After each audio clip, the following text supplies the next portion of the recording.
Welcome to the Tech Egg. Don't get scrambled. Enjoy the video. You start by opening personalization so you can change the taskbar color immediately.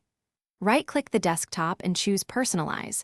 Once the window opens, click Colors in the left pane. You need to locate the toggle labeled Show Accent Color on Taskbar and switch it off right away.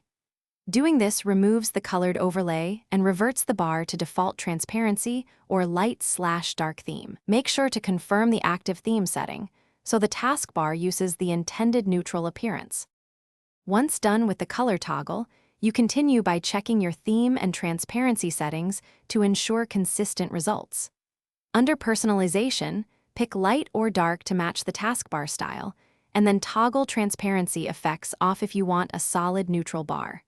If the color still shows, open Task Manager, restart Windows Explorer to apply changes immediately. This forces the shell to reload visual settings and usually clears stubborn overlays without a full sign-out or reboot. To finish, verify accessibility features like high contrast are disabled because they override normal color controls. If the taskbar remains colored, sign out or perform a quick reboot to apply system-wide UI changes. You can also reset your accent color to Windows default and reapply the previous steps. That often clears caches. Troubleshooting tip: if colors persist, check a secondary user account. If it's fine there, your profile may need a settings reset or a repair of corrupted personalization data. Thanks for watching. Consider subscribing if I helped unscramble your problems.